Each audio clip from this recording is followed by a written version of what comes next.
No mundo contemporâneo, a mídia possui um forte papel na construção do nosso imaginário social, da nossa forma de perceber o mundo ao redor. Nesse sentido, pensando em educação, a ficção cria um modelo do que esperar de um professor, de como deseja-se que o mesmo se comporte.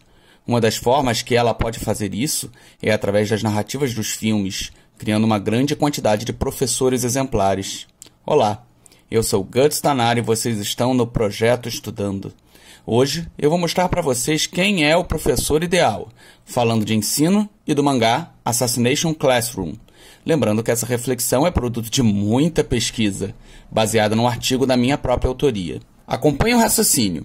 Em Sementes da Violência, Richard Dadier, interpretado por Glenn Ford, é um veterano da guerra que se torna professor em uma escola secundária na periferia, usando de sua honestidade para ajudar alunos ameaçados pela violência e por tensões sociais.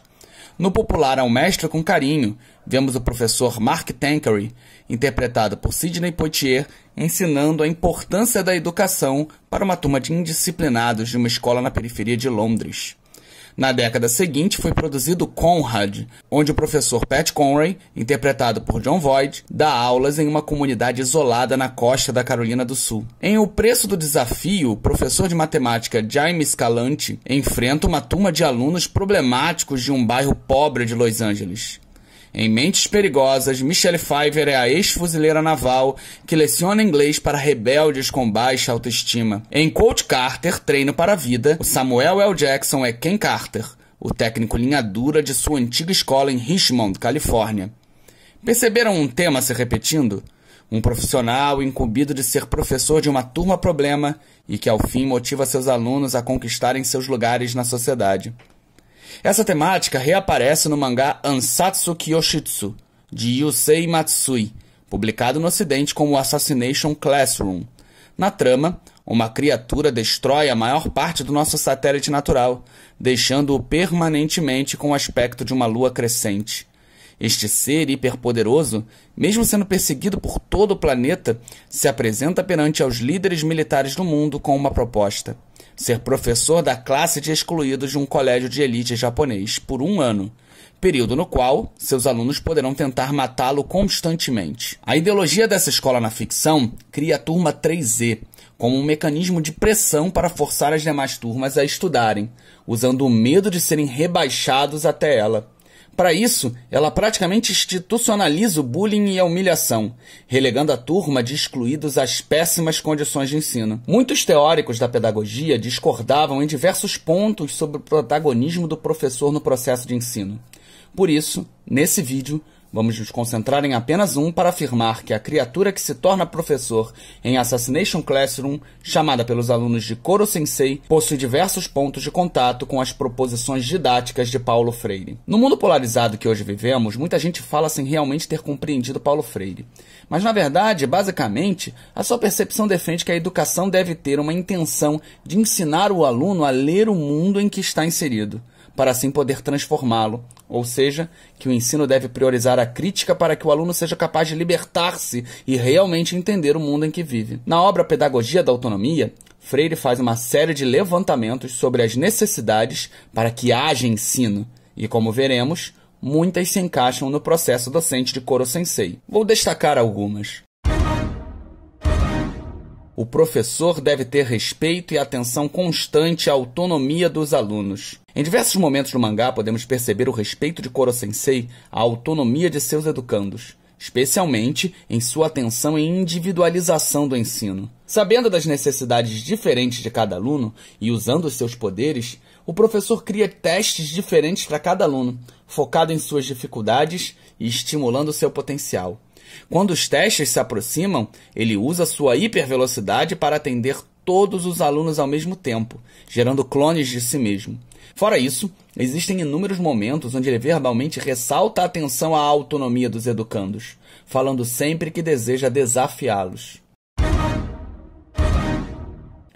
A solidificação das palavras pelo exemplo. Isso se insere não apenas na busca de exemplos práticos na hora de explanar um conteúdo, mas também no processo ético do professor.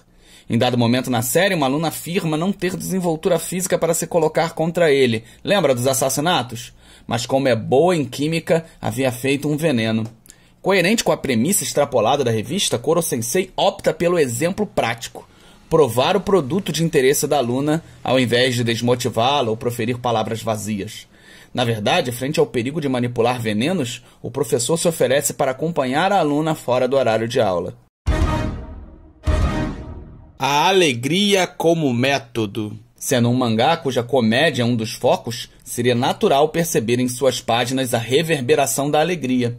Mas vemos constantemente as iniciativas do professor em gerar um ambiente agradável e esperançoso. Uma turma de excluídos, humilhados pelo restante da escola, inseridos em uma tarefa árdua de assassinar a criatura que ameaça destruir o planeta. Toda essa pressão é posta de lado com naturalidade pelo professor, sempre incentivando, auxiliando, usando da gentileza para gerar um ambiente agradável para as aulas. Ensino bancário contra ensino crítico. Por fim, podemos entender a obra como uma metáfora para o trabalho de Paulo Freire, especialmente em suas críticas ao modelo tradicional de educação, ao qual ele denomina como ensino bancário. O colégio em questão seria esse método ultrapassado, com um ambiente meramente competitivo, que classifica os alunos por notas obtidas sem qualquer esmero em compreendê-lo como um indivíduo autônomo. Desta forma, o aluno é visto como um mero banco ou cofre, onde o professor deposita os conteúdos sem reflexão crítica. Já Koro Sensei é o professor crítico, que apesar de oferecer os mesmos conteúdos, busca pelo seu esforço doar-se da melhor forma para os alunos, procura a formação integral dos mesmos como indivíduos. Após toda essa reflexão, surge então a dúvida. É necessário ser uma criatura tentacular, com força sobre-humana, capacidade cognitiva ampliada e hipervelocidade para ser um professor modelo? Não. Koro Sensei faz sim uso de seu porte físico, de sua velocidade para criar estratégias de ensino diferenciadas. Mas é em seu cerne que mora o diferencial.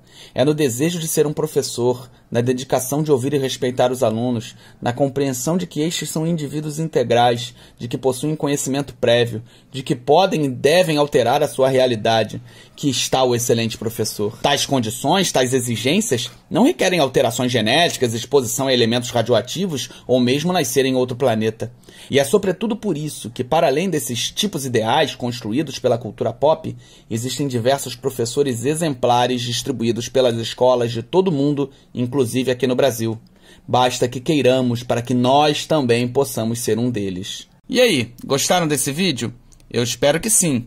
E peço que vocês curtam, que compartilhem, assinem o canal e, se possível, mandem esse vídeo para algum amigo, para alguém que se interesse.